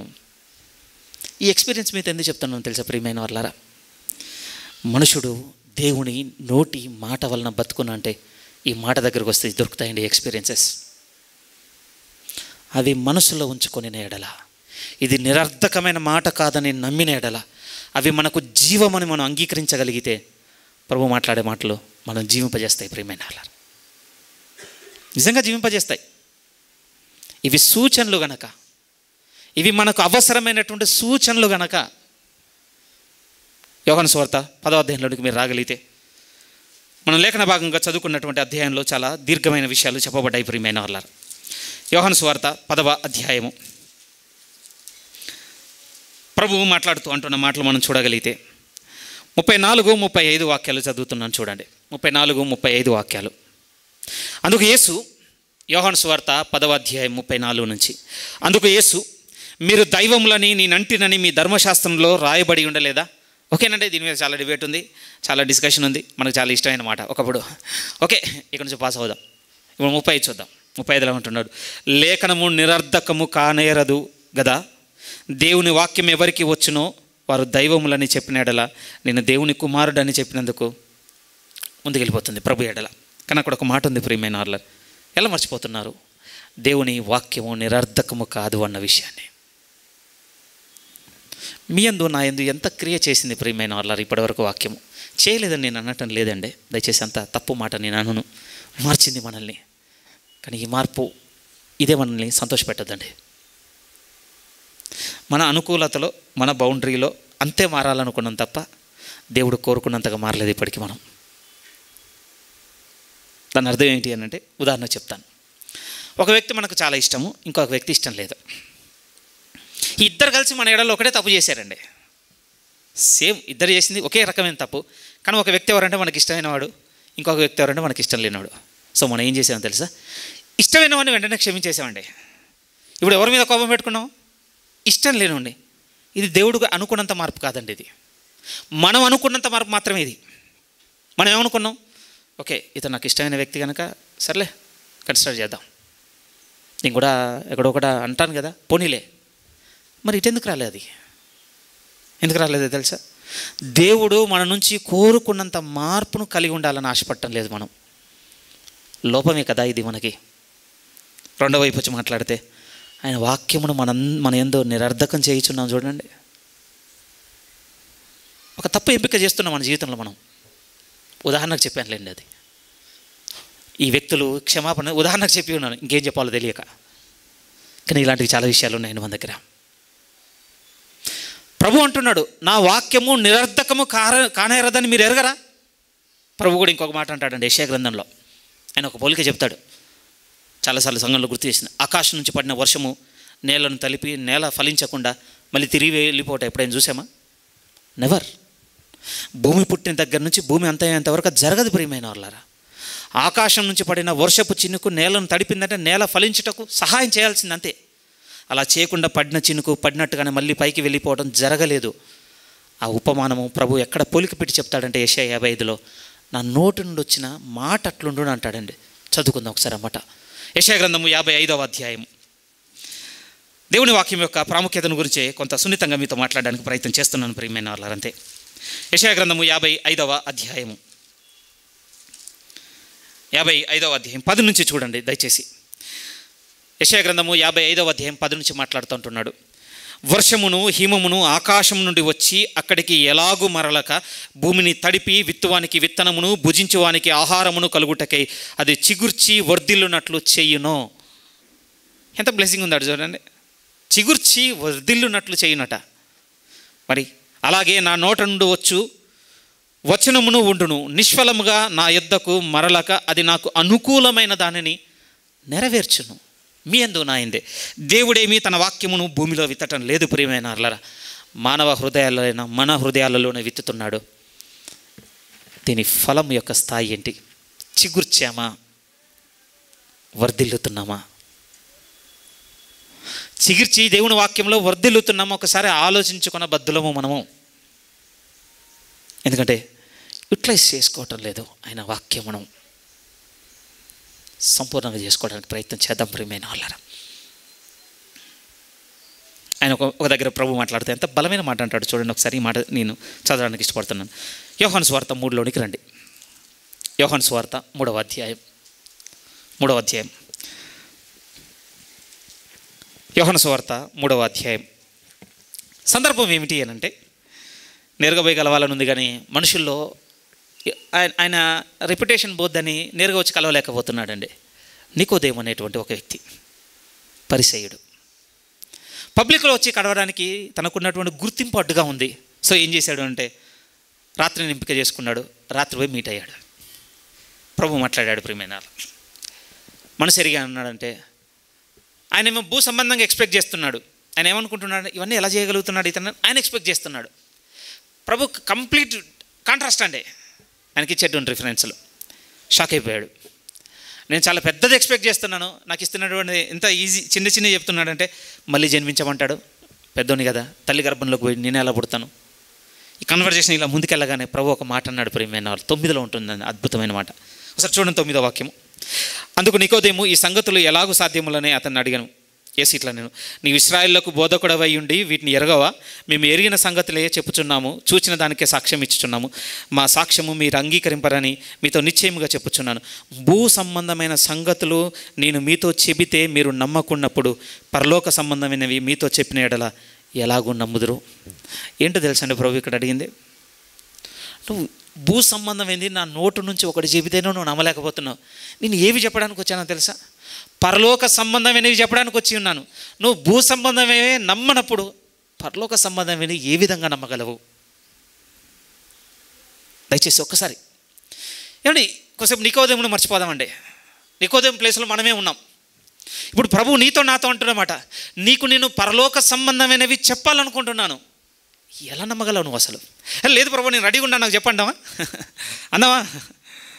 నెవ్వరండి. ముందే చెప్తున్నాడు మన విట్నెస్. నేను భూ సంబంధమైనవి చెబితేనే నువ్వు నమ్మలేకపోతున్నావు. మన జీవితంలో ఎన్ని చెప్పలేదండి దేవుడు భూ సంబంధమైనవి? ఆయన ఇది నీ జీవితం, ఇది నీ నడవడిక, ఇది నువ్వు చేస్తున్నది, ఇలా చేయకుండా ఇది చేస్తే నీ నడవడిక మారుతుంది, నీ జీవితం మారుతుంది. భూ సంబంధమైనది చెప్పాడు మనతో. ఎన్నిసార్లు ఉభయనం ఉభయారని కూడా క్వశ్చన్ చేయటం లేదు మిమ్మల్ని. ఉభయం ఒకసారి ఆలోచించాలి మీరు నేను కూడా. ఒకటే ఏమనుకున్నాను తెలుసా? ప్రభు అలానే మాట్లాడతాడు. భూ సంబంధమైన నమ్మటం లేదు మనము. పదం చూస్తున్నారు ప్రియమైన వాళ్ళారా. ఒకటి ఎగ్జాంపుల్ చెప్తానండి ఎలా ఉంటుంది. నాకు ఇప్పటికీ మిస్టరీనండి, నా కళ్ళతో ఇప్పటివరకు చూడలేదు. అసలు అది ఎలా ఉంటుందో చూడాలని ఉంది ప్రియమైన వాళ్ళ. ప్రభు ఏమన్నాడు తెలుసా? సంఘం గురించి మాట్లాడుతూ, పేతురు నీతో చెప్పుచున్నాను, ఈ బండ మీద నా సంఘమును నేను కడతాను, దీని ఎదుట పాతాళంలో ఒక ద్వారములు కూడా నిలవలేరు. ఆ తర్వాత ఏమన్నాడో తెలుసా? నువ్వు ఇక్కడ దేన్ని బంధించుతో పరలోకమందు అది బంధింపబడుతుంది, నువ్వు ఇక్కడ దేన్ని తెరుస్తావో పరలోకమందు అది తెరవబడుతుంది. పరలోక సంబంధమైన సంగతి ప్రియమైన వాళ్ళారా నాకు తెలియదండి ఇప్పటివరకు. అసలు ఏంటి ఆ మాట మర్మం? కళ్ళతో ఇంతవరకు ఎప్పుడు చూడలేదండి. కానీ దేవుడు ఏమంటున్నాడు తెలుసా? నా మాట నీ మనసులో ఉంచుకున్న ఎడల, ఇది నిరర్ధకము కాదని నువ్వు నమ్మిన ఎడల, ఇది నీకు జీవం అని నమ్మిన ఎడల, రేపు చాలా సాక్ష్యాలు చూడబోతామని మనం పరలోకం పోతే. బహుశా ఇలా చెప్పడానికి ఇష్టపడుతున్నాను. దేవుడు సీరియస్గా పిలిచి ఒక సహోదరిని చూపించి, ఆ రోజు తన ప్రార్థనలో ఆమె దేన్నైతే బంధించిందో అది నేను పరలోకంలో బంధించాను, రేపు విట్నెస్ చూపిస్తాడండి ఆయన. అంత షూర్ ఏంటి? ఇది నిరర్ధకము కాని మాట కనుక, ఇది నిరర్ధకము కాని మాట కనుక. ఇలాంటి ఇప్పటివరకు మనతో ఏమైనా మాట్లాడాడండి? సరెండర్ అవుతున్నానండి నేను. లేదు ప్రియమైన వాళ్ళారా. ఇంకా నాతో నా భూ సంబంధమైన విషయాలే చెబుతున్నాడు. కరుణాకర్, ఇది నువ్వు ఇలా ఉన్నావు, నువ్వు ఇలా ఉండటం లేదు, నువ్వు ఇలా చేస్తున్నావు, నువ్వు ఇలా చేయొద్దు, నువ్వు నమ్మటం లేదు. భారంగా ఉన్నాడండి దేవుడు. ఈయన జీవంగా ఉండవలసిన దేవుడు. ప్రియమైన వాళ్ళారా, ప్రభు అంటున్నాను నికోదేముతో, నేను నీతో భూ సంబంధమైనవి చెప్తే నువ్వు నమ్మలేకపోతున్నావు. నీ దగ్గరికి ఏ సంగతులు పట్టుకురావాలనుకుంటున్నానంటే పరలోక సంబంధమైనవి. బ్లెస్డ్ పర్సన్ అండి నికోదేము. నిజం, ఆ రోజు వెనక తీసి ఉండొచ్చు ఎన్నో, ఎందుకంటే కన్వర్జేషన్ ఇంకేం లేదు, మోనోలాగ్ అయిపోయింది, ఒకవైపు అయిపోయింది, డెడ్ సైలెంట్ అయిపోయాడు, వెళ్ళిపోయాడు. కానీ మీరు చూడండి ప్రియమైన వాళ్ళ, మళ్ళీ తిరిగి వచ్చాడండి ప్రభు సమాధి చేయటకు. ఎంత బలంగా తిరిగి వచ్చాడో తెలుసా? మీరు చదివి చూడండి ప్రియమైన వాళ్ళ, ఇద్దరే మిగిలారిక. మ్యాన్ ఫోర్స్ చాలా ఉండేనండి ఆయనకి. 12కి వచ్చింది, 12లో ఒకటి పోయాడు, 11కి వచ్చింది, 11 ఒకటి అయ్యాడు. శిలువలో ఒంటరి మరణం. ప్రియమైన వాళ్ళారా, అంటుంటారు కదా, పాతి పెట్టడానికి కూడా సోర్స్ లేదండి ప్రభుకి. కొంచెం కఠినమైన మాటే కానీ చెప్పబద్దులము. లోకంలో చూసి అంటాం కదండి, దిక్కుమాలిన చౌరవంది, నీ పాపం నిమిత్తం నా పాపం నిమిత్తమేనండి. కానీ అక్కడ సహాయకులు ఎవరో తెలుసా? ఒక అరిమత్తయి, యోసేపు, ఈ నికోదేము. ప్రియమైన వాళ్ళారా, చరిత్రకారులు అంటున్నారు, తెలియదు దాని గురించి. వాళ్ళే ఆ తర్వాత ఓకే శిష్యుల సమూహంలో చాలా ప్రధానంగా చేర్చబడ్డాడు. కొంచెం ముందుకెళ్ళిందండి, దాని గురించి మనకు ఎవిడెన్స్ లేదు కనుక మాట్లాడుకోవాల్సిన పెద్ద పని లేదు. కానీ మీరు చూడండి ప్రియమైన వాళ్ళారా, తర్వాత నమ్మొచ్చాడు, రేపు నిత్యత్వంలో ఉన్నాడు ఆయన నిశ్చయంగా. మీరు నేను దేనికి ప్రిపేర్ అవుతున్నాను చెప్పండి? నిజము, నా దేవుడు ఆత్మ సంబంధమైనవి నాకు చెబుతున్నాడు, వీటిని నమ్ముతున్నానని సిద్ధపడుతున్నామా? ఇలా మాట్లాడుతున్నప్పుడు ఎలా ఉంటుంది అని అంటే, ఇంత గట్టిగా దేవుని వాక్యం పట్టుకోవాలి, నమ్మాలి, ఇది క్రియ చేస్తుందని మాట్లాడుతున్నా ఒక బ్రదర్, ఏం దొరికింది దేవుని వాక్యాన్ని పట్టుకుంటే? కొంచెం పర్సనల్గా కూడా మాట్లాడుకుందాం ప్రియమైన వాళ్ళు. దొరికింది ఏంటి? క్వశ్చన్ చేస్తుండొచ్చు మనలో. నాకు కూడా క్వశ్చన్ ఉండండి. కొన్ని కాంటెక్స్ట్లు చదివినప్పుడు ఇది ఇందులో ఈ అర్థం ఉంది కదా, నేను ఎందుకు ఇన్ని రోజులు చూడలేదు అనిపించింది. ఫస్ట్ టైం అండి యేసుక్రీస్తు వారు శిష్యులను సమకూర్చుకుంటున్నాడు. యోహాను గారు స్టేట్మెంట్ చెప్పారు, చెప్పగానే ఆంద్రేయ చూశాడు, ఆంద్రేయ చూసి పేతురు దగ్గరికి వెళ్ళి చెప్పాడు, వాళ్ళిద్దరు అలా దొరికాడు. కొంచెం ముందుకెళ్ళగానే యాకోబు యోహాన్లు ఒలలు బాగు చేసుకుంటున్నారు.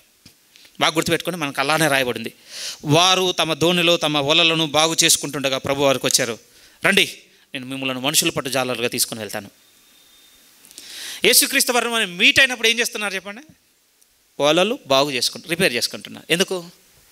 పెద్ద పడ్డా లేకపోతే కౌంట్ ఎక్కువ పడ్డా ఈ పెగిలిపోతున్నాయి, చినిగిపోతున్నాయి, మాటికి రిపేర్ అవుతున్నాయి. అప్పుడు కూడా రిపేర్ అయింది కనుక మళ్ళీ వాటిని సరి చేసుకుంటున్నారు. కానీ మీరు బాగా వినండి, ఈయన మాట నమ్మి ఈయనను వెంబడించిన ముగింపులు ఏం జరిగిందో తెలుసా అండి? ఒకరోజు మళ్ళీ ఈయన పునరుత్థానుడు అయ్యి వెళ్ళిపోయిన తర్వాత ఇక డెడ్ సైలెన్స్. ఏమైపోయాడు ఈ ప్రభు? ఏదో అనుకున్నాం, ఏదో జరిగింది, ముందుకెళ్ళాలి, వెనక్కి ఏం చేయాలో తెలియక పేతురు గారు ఒక అనౌన్స్మెంట్ ఇచ్చాడు. అనౌన్స్మెంట్ ఏంటంటే, మనం back to our old work అన్నాడు. నేను నా పాత పనికి పోతున్నాను, నాతో ఎంతమంది వస్తారు? ఇక చేసేది ఏముంది? ఎందుకంటే అక్కడున్న వాతావరణం వేరుండే, మనకు తెలియదు ప్రియమైన వాళ్ళారు, మన కళ్ళతో చూడగలిగే స్థితి ఇప్పుడు లేదు. ఏం జరుగుతుందో చుట్టుపక్కల. ఒక గొప్ప లీడర్ అనుకున్నారు, కానీ ఎలాంటి మరణం పొందుకున్నాడు. తిరిగి లేచిన తర్వాత ఏదో చేస్తాడు అనుకున్నారు, ఇంతవరకు కనపడటం లేదు. చాలా సంఘర్షణ ఉండవచ్చు అండి. చిన్న గొల్లు ఉంటుంది అనుకుంటున్నారా? మాట్లాడుతున్న లీడర్ గురించి అండి. ఇక ఏం చేయాలన్నది లేక ఒక నిర్ణయం తీసుకున్నారు, మళ్ళీ మనం పనికి వెళ్ళిపోదాం. ఆ రాత్రంతా కష్టపడ్డారట అండి. యోహాను సువార్త 19లో ఉంటుంది, చదువుకున్న తర్వాత రాత్రంతా కష్టపడ్డారు, ఏం దొరకలేదు. 20 అనుకుంటాను, 20 అధ్యాయం. ఏం చేయాలి? మరి మళ్ళీ దరికి వస్తుండగానే దారి దగ్గర ప్రభు కూర్చొని వాళ్ళతో సంభాషణతో అయిపోయిన తర్వాత, ఇప్పుడు మళ్ళీ వెళ్ళి చేపలు పట్టండి. ఇప్పుడు చేపలు పట్టగానే ఎంత విస్తారంగా పడ్డదట అంటే వలలు పెగిలిపోలేదని రాయబడిందండి. ఎందుకు ఈ రెండింటిని తీసుకొని వస్తున్నాను? ఏం దొరికింది అని అంటే, విస్తారంగా పడ్డ చిరిగిపోనంత వల స్థితిని పెట్టాడు దేవుడు. ఆ మాట నమ్మినందుకు. మేబీ అది మీకు ఎలా కనెక్ట్ అవుతుందో, ఎక్కడ తగులుతుందో నాకు తెలియదండి. ఆ మాట చదివినప్పుడు మాత్రం ఒకటి అర్థమైంది, డబుల్ గేమ్లో ఉన్నాను ప్రభు ఇప్పటి వరకు. డబుల్ గేమ్ ఏంటి అంటే, నాకు కన్వీనియంట్గా ఉన్నాయనుకోండి తీసుకుంటున్నాను, నాకు కన్వీనియంట్గా లేదా నా ప్రయత్నం నేను చేస్తున్నాను బతకడానికి. అదే డబల్ గేమ్. ఇది నాకు ఎటువంటి ఇబ్బంది పెట్టకుండా నాకు అనుకూలంగా ఉందా, ఒబే అవుతాను ఈ దేవునికి.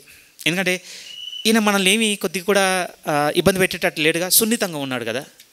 కొంచెం ఇబ్బంది పెట్టాడు అనుకోండి, దూరం పెడుతున్నాను నేను.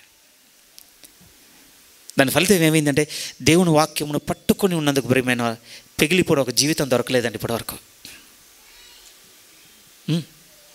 ఒక పెగిలిపోని పరిస్థితి మన జీవితంలోనికి ఇంకా రాలేదు. ఎందుకో తెలుసా? స్థిరముగా పట్టుకున్నందుకు. కానీ అంటున్నాడు, ఆయన మాటను నీ మనసులో ఉంచుకొని ఇది నిరర్ధకము కానేరదని నువ్వు నమ్మిన ఎడల అది మీకు జీవం, అది మీకు జీవం. మన కొద్దీ మన సమృద్ధి అవుతుంది ప్రియమైన వాళ్ళారా. నిజం.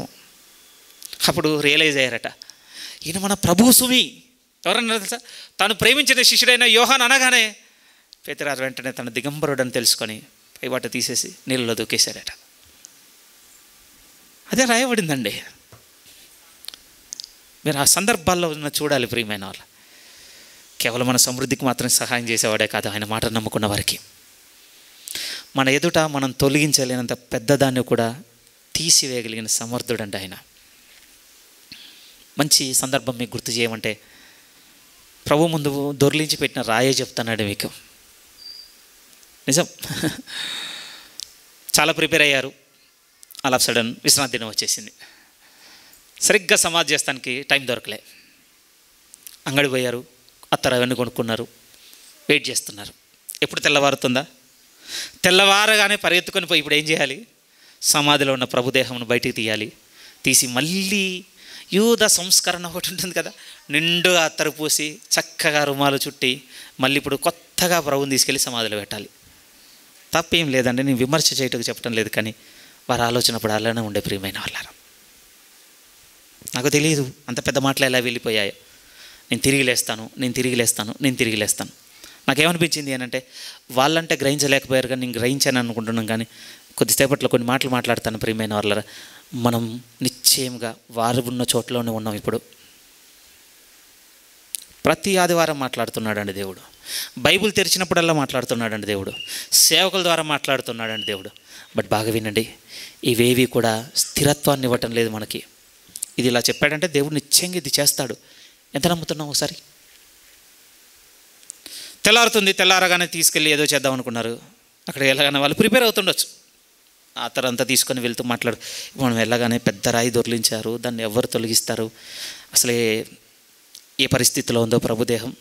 జస్ట్ ఇమాజినేషన్, చుట్టూ డిస్కషన్ ఉండొచ్చు కదా.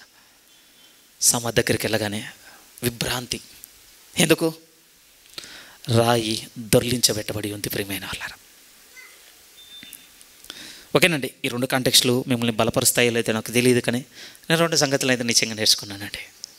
మొదటిది ఏమిటి అని అంటే, ఆయన మాట నాకు జీవం అని నేను నమ్మి పట్టుకోగలిగితే నా కొరత నాకు సమృద్ధి అవుతుంది.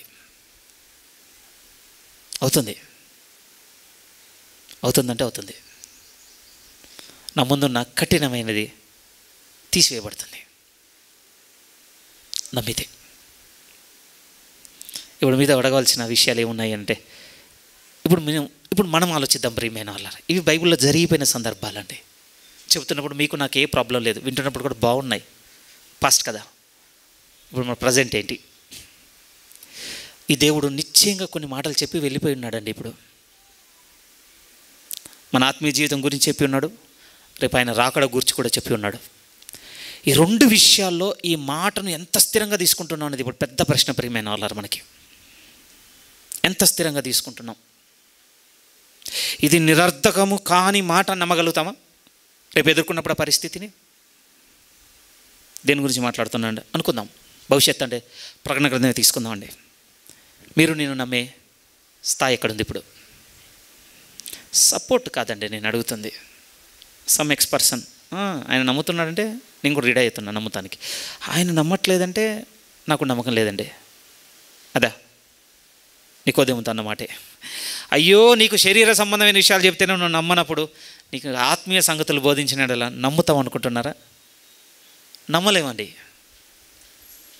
ఇటు నడుస్తుంది. నమ్మకుండా రేపటి రోజున అక్కడ నిలబడ్డానికి చెప్పండి. ఈ ఆదివారం వినటం కావచ్చు, చదువుకోవడం కావచ్చు, ఇదంతా వేరు ప్రియమైన వాళ్ళారా. ఏదో బోధిస్తున్న దాన్ని హైలైట్ చేయాలని. అసలు దేవుడు తన పరిశుద్ధ గ్రంథమును ఇచ్చింది రేపటి రోజున జరుగుతున్నప్పుడు ఇవి నమ్మకుండా నిలబడే చోట్ల పెట్టడానికి మనల్ని. బయట సంగతులే కాదండి, మన ఆత్మీయ స్థితి గురించి కూడా దేవుడు నిశ్చయముగా చెప్పున్నాడండి. ఇలా ఉన్న మీకు ఇది తీర్పు, ఇలా లేని మీకు ఇది ఆశీర్వాదం, అన్నీ ఖచ్చితంగా చెప్పి ఉన్నాడు. అవి చదువుతున్న మనకేముంది అని అంటే అలా అంటుండొచ్చు, కానీ దేవుడు అలా చేయకపోవచ్చు. బాగా వినండి, ఇప్పుడు మనం ఉన్న బైబిల్ అంటే రేపటి రోజున ఆ స్థితిలో మనల్ని పెట్టడానికి కాదు. నా దేవుడు ఇది అన్నాడంటే ఇది ఖచ్చితంగా చేస్తాడు, ఇది ఖచ్చితంగా చేస్తాడు, జరిగి తీరుతుంది ప్రియమైన వాళ్ళారా. ఎందుకంటే ఆయన మాట నిరర్ధకము కానేరదు. మీరు మత్తయి సువార్త 5 తీసుకున్నా, మత్తయి సువార్త 24 తీసుకున్నా, దేవుని వాక్యంను గుర్చున్నటువంటి సర్టిఫికేట్ ఏంటో తెలుసా? ఆకాశము భూమి గతించినను నా మాట ఖచ్చితంగా నెరవేరుతుంది. ఇది నెరవేరకుండా దీంట్లో ఒక పుల్లైనను ఒక అక్షరమైనను తప్పదు. ఇంత స్థిరమైన వాక్యంతో నడుస్తున్న మీ యందు నా యందు అంతే స్థిరమైన భయము మనల్ని వెన్నంటుకొని నడుస్తుందా? ఈ వారపు నా ధ్యానంలో నన్ను అడిగిన ప్రశ్న అదే. హ్యాపీ కర్ణాకర్, నీకున్న టైంలో మంచి ఊదరగొట్టేస్తావు, ఇప్పుడు పోయి ప్రిపేర్ అయ్యావు, దీని తర్వాత ఇది మాట్లాడాలనుకుని అన్నీ మాట్లాడుతావు. అవసరమైతే బయట ఉన్న ఉదాహరణలు కూడా తీసుకొని చెప్పేస్తావు, వింటున్న మీ వాళ్ళు కూడా వినేస్తారు. ఇప్పుడు నేను నిన్ను అడుగుతున్న ప్రశ్న ఏంటంటే, ఈ వాక్యంలో ఉన్న ఈ భయం నిన్ను వెన్నంటే ఉందా? నా మాట వినా మీ అందు కూడా ఆ భయం క్రియేట్ చేస్తుంది. ఆలోచించాలి ప్రియమైన వాళ్ళారా. ఎలాంటి వాక్యమును మీరు నేను కలిగి ఉన్నాము అని అంటే నిశ్చయముగా నెరవేరే వాక్యమును కలిగి ఉన్నామండి. దీన్ని నమ్మితే ప్రభు అన్నాడంటే ఇది మీకు జీవము, ఇది మీరు నమ్మకపోతే ఇది మీకు మరణము. యోహాను సువార్త 10వ అధ్యాయంలోనికి వస్తే కొన్ని వాక్యములు స్థిరంగా మాట్లాడుకుని ముగించుకుందాం ప్రియమైన వాళ్ళారా. యోహాను సువార్త 10వ అధ్యాయము, యోహాను సువార్త 10వ అధ్యాయం 27, 28, 29, 30 వాక్యాలు చాలా కీలకమైనవండి. మీ హృదయంలో ముద్రింపబడాలని ఆశపడుతున్నాను. 27 నుంచి నేను చదువుతున్నాను. నా గొర్రెలు నా స్వరము వినును. కేవలం చెవులతో కాదండి, కేవలం చెవులతో కాదు. ఎప్పుడు విన్నట్టు అవుతుంది అంటే అది మన మనస్సులోనికి చేరినప్పుడు. చాలా ఓల్డ్ ఎగ్జాంపుల్ కూడా చెప్తుంటారు ప్రియమైన. ఇప్పుడు మీరు అందరూ చప్పట్లు కొట్టండి అనగానే ఆ మాట ఎప్పుడు విన్నట్టో తెలుసా అండి? మీరు చప్పట్లు కొట్టినప్పుడు, అంతే కదా. మీరు చప్పట్లు కొట్టకుండా ఇలానే విన్నారనుకో, విన్నట్టు కాదు అది, అంతే కదా. మీరు కొట్టండి, లేకపోతే మీరు అందరూ లేచి నిలబడండి అంటే ఎప్పుడు విన్నట్టు? అందరూ లేచి నిలబడితే విన్నట్టు ప్రియమైన వాళ్ళ. నిలబడకుండా కూర్చొని ఉన్న స్థితి విన్నట్టు కాదు. సేమ్ ప్రభు అంటున్నాడు, నా గొర్రెలు నా స్వరము వినును. పరీక్షించుకోవాలండి, నిశ్చయంగా పరీక్షించుకోవాలి మనం. ఎంతగా నేను నా ప్రభు మాట వింటున్నాను. ఏమండి, వెంటనే మీలో రిజల్ట్ నేను ఎక్స్పెక్ట్ చేయటం లేదు ప్రియమైన. ఎందుకంటే అది నాకు కూడా కనబడుతుందండి, దాని పోరాటం ఎంత ఉందో. నేను రిజల్ట్స్ గురించి మాట్లాడటం లేదు ప్రియమైన వాళ్ళరా. ఆ మాట విని దానికి విధేయత చూపించాలని ఒక మనసు ఉంటుంది కదండి, ఆ మనసు కోసం మాట్లాడుతున్నాను మీతో. ఎవ్రీ సండే ఇదే వినిపిస్తున్నా బ్రదర్, మాకు బోరు కొడుతుంది అంటే, బోరు కొట్టిన ఇది అవసరం అండి. నిజంగా బోరు కొట్టిన ఇది అవసరం. ఎందుకంటే ప్రభు అంటున్నాడు, నా స్వరం వినేటి నా గొర్రెలు. కానీ నా స్వరం వినని వాటి గురించి ఏమన్నాడు తెలుసా? నా గొర్రెలు కానివి వేరే ఉన్నవి. దాని గురించి ప్రభు మాట్లాడిన మాటలు చాలా స్థిరంగా పలుకుతున్నాడు ప్రియమైన. చదువుతున్నా, ముందుకెళ్తున్నాను. నా గొర్రెలు నా స్వరము విను, నేను వాటిని ఎరుగుదును, అవి నన్ను వెంబడించును. నేను వాటికి నిత్య జీవం నిచ్చుచున్నాను కనుక అవి ఎన్నటికీ నశింపవు. ఎప్పుడు నశింపవు? నన్ను వెంబడిస్తున్నంత కాలం అవి నశింపవు. వెంబడించే వెనకదీస్తే నశించిపోతామండి. ఎప్పుడు వెంబడించడం వెనకదీస్తామో తెలుసా? వినడం మానేసినప్పుడు. చర్చ్కి వచ్చి మీ చెవులతో మీరు ఆడబుల్గా వింటున్న ఈ శబ్దంను గురించి కాదు ప్రియమైన వాళ్ళారా. మీ వినికిడి బాగానే ఉందండి, హ్యాపీగా అప్రిషియేట్ చేస్తున్నాను, మీకు చాలా చక్కగా వినపడుతుంది, నాకు కూడా వినపడుతుంది. ఈ వినపడడం గురించి మాట్లాడటం లేదు ప్రభు. వింటే వెంబడించడం మొదలు పెడతాం ప్రియమైన వాళ్ళారా. ఖచ్చితంగా గాయాలు అవుతాయండి, దుఃఖం ఉంటుంది, రిగ్రెట్ ఉంటుందండి. ప్రభు నీతో ఒక నిబంధన చేసుకున్నాను, ఆ నిబంధనలో మళ్ళీ పడిపోయింది అన్నటువంటి పశ్చాత్తాపం ఉంటుంది. గుర్తులండి వెంబడిస్తున్న వానికి అవి. అవి ఏవీ లేవండి నా లైఫ్లో. చాలా హ్యాపీగా జాయ్ఫుల్గా ఉంది అని అంటే క్రిస్టియనే కాదు పోండి, మనం ప్రయత్నం కూడా చేయటం లేదు, అసలు ప్రయత్నం కూడా చేయటం లేదు. కానీ వెంబడించేవాడికి ఇవన్నీ తగులుతాయి ప్రియమైన వాళ్ళ. ఏమో ఈ ఎక్స్పీరియన్స్ మనకు తెలియాలంటే గొర్రెలు మేపే ఆ వాతావరణం మనకు కొంచెం తెలిసి ఉండాలేమో. ఆ గుంపు నడవడం చాలా విచిత్రంగా ఉంటుందిలేండి. ఎట్లా చెప్పాలి, మీద కింద పడుతుంటాయండి, ఒకదాని మీద ఒకటికి ఎక్కుతుంటాయి, గుద్దుకుంటుంటాయి. కానీ మీరు చూడండి, దాన్ని అంతా ఏమన్నాడు తెలుసా? కాపరి మందను మేపుతున్నాడు. దాని అర్థం ఏంటి చెప్పండి? ఒకదాని ఇంకొకటి క్యూ కట్టించి ఒకటికి రాసుకోకుండా, ఒకదానికొకటి గాయం కాకుండా చాలా స్మూత్గా తీసుకొని వెళ్తాడండి. అసలు ఎంత పరుపు మీద నడిచినట్టు ఉంటుంది అనుకుంటున్నారా? ఊరికి వెళ్ళి మీరు చూడండి, మంద అలానే ఉంటుందండి. ఆయనకు తెలుసు గాయమైనప్పుడు ఏంటి, తెలుసు ఆయనకు. కాపరి కదా, ప్రాణమే పెట్టేవాడట ఈయన. కేవలం మేపేవాడు మాత్రమే కాదు, ఆయన ముందు తీసుకొని వెళ్తే ఎంత విలువైన శ్రేష్టమైన మాటలు రాస్తున్నాడంటే చాలా బాగుంటాయండి. 28, నేను వాటికి నిత్య జీవం నిచ్చుచున్నాను కనుక అవి ఎన్నటికీ నశింపవు, ఎవడును వాటిని నా చేతిలో నుండి అపహరింపడు. ఆయన మాట వింటున్న మన గురించి ఇస్తున్నటువంటి సాక్ష్యం ప్రియమే. ఆకాశము భూమి గతించిన ఈ మాట గతించదండి. దేవా, నేను అంగీకరిస్తున్నాను, నీ మాటల్లో నాకు జీవం ఉంది, ఇవి నిరర్ధకం కానేరవని నేను అంగీకరిస్తున్నాను. నీ మనసులో పెట్టుకుంటాను, నిర్ణయం తీసుకుంటే ప్రభు యొక్క ఒక భరోసా అంతా ఏముందో తెలుసా? ఆయన ఎప్పుడు కూడా మనం విడిచిపెట్టాడట ప్రియమైన వాళ్ళారా. అసలు ఆయన చేతి నుండి మనం అపహరింపబడటం అనేది ఇక జరగదు. ప్రయత్నం జరగదని చెప్పటం లేదండి. మీరు చూస్తున్నారు కదా వాక్యాలని. ప్రయత్నం అయితే జరుగుతుంది ప్రేమ. అనేక శోధనలు ఎదురవుతాయండి, మరింతగా ఎదురవుతుంటాయి. కానీ పట్టుకున్నవాడు ఎంత బలవంతుడో తెలుసా?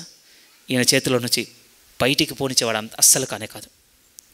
ఇంకా కిందికి వెళ్ళేసరికి ఇంకొక గొప్ప మాట అంటాడు, వాటిని నాకు ఇచ్చిన నా తండ్రి అందరికంటే గొప్పవాడు గనుక నా తండ్రి చేతిలో నుండి ఎవడునూ వాటిని అపహరింపలేడు. విధంగా ఏ విధంగా ఇద్దరి చేతుల్లో నేను ఉన్నామంటున్నాడండి. ఎప్పుడో తెలుసా ప్రియమైన వాళ్ళరా? ఈ మాటలు జీవమని నమ్మి వీటిలో నిలిస్తే, ఇవి జీవమని నమ్మి వీటిలో నిలిస్తే చూపిద్దామండి దేవునికి. నువ్వు మాట్లాడిన మాటను కలిగి సాగుతాను దేవా, ఇది నీ ముందు నేను చూపించుకోవాలనుకున్న జీవితం. కలిసి సాగుదాం ప్రియమైన వాళ్ళ. విన్నదాన్ని అంగీకరిద్దాం, అంగీకరించి దాన్ని విధేయత చూపిద్దాం, ఆయన వెంబడిద్దామండి. అన్నిసార్లు మనకు నచ్చినవి చేసే అనుమతి ఇవ్వడు, అలా అని అస్సలు ఇవ్వడు అనుకోవద్దు. కొన్నిసార్లు ఆయనకి ఇష్టమైనవి మనం కూడా ఇష్టపడితే వాటిని చేసేటువంటి అనుమతి ఆయన ఖచ్చితంగా మనకిస్తాడు. ఓకేనండి. మేబీ ఇటు అటు మిమ్మల్ని తీసుకొని వెళ్ళి నేను ఏదో చేసి ఉండొచ్చు, కానీ ఈరోజు మీకు ముందు పెట్టాలనుకో 2 మాటలు ప్రియమైన. మొదటిది, మన ఆపత్కాలంలో సహాయం చేసే దేవుడు ఆయన. నిశ్చయంగా మనం వాటన్నిటినీ స్వీకరిస్తున్న దేవుడు, మన విజ్ఞాపన ఆలకించే దేవుడు అండి ఆయన. వస్తుంది సహాయం. నేను వింటున్నాను కదా, నాకు చూపించాలి కదా, ఎన్నిసార్లు అడిగాను కదా. మన చేంజ్ ఎక్కడ కనపడుతుందో తెలుసా అండి? ఆయన రక్షణ ఆనందంలో మనం ఉత్సహిస్తే ఎక్కడుంది? ఆయన నోటి మాటలో ఉంది ప్రియమైన వాళ్ళ. ఆ మాటల్లో జీవం ఉందని చెప్పాడు కదా. ఆ జీవం ఉన్న మాటల వైపు చూస్తే, పరలోక సంబంధమైన సంగతులను మనం నమ్మితే నిజమండి చాలా గొప్పవి చూపించవచ్చు ప్రియమైన వాళ్ళారా మనకి. ఇప్పుడు కూడా ఆశ్చర్యమే కదండి. అంత్యదినములలో నా ఆత్మను కుమ్మరించేదని అంటాడు. నాకు ఇంకా ఫ్యాసినేటింగ్ కానీ యవనుల దర్శనం చూసేదని అంటాడు. ఎన్నిసార్లు బైబిల్లో భక్తుల దర్శనాలు చదువుతున్నప్పుడల్లా మనసులో బాధ, ఎప్పుడు కలుగుతుంది నాకు ఒక దర్శనం, దేవుని దర్శనం ఎప్పుడు కలుగుతుంది అసలు? ఎందుకంటే ఆయన మాట నిరర్ధకము కానేరదు. ఆ మాటలో ఏదో ఉందో తెలుసా? అంత్యదినములలో నేను మనుషులందరి మీద నా ఆత్మను కుమ్మరించేదను. ఏవి అఛాయలమయలో నాలో దేవుడు నిశ్చయంగా చెప్పినాడండి. పరిశుద్ధాత్మను మీకు వరముగా అనుగ్రహిస్తున్నాను. ఆయన మీ అందరి ప్రయోజన నిమిత్తం ఒక్కొక్కరికి ఒక్కొక్క దాన్ని పంచి ఇచ్చు తన పరిచర్యను జరిగిస్తున్నాడు. ఎప్పుడు కనపడతాయి మీలో నాలో అవి? అవి నిరర్ధకం కానేరనివి.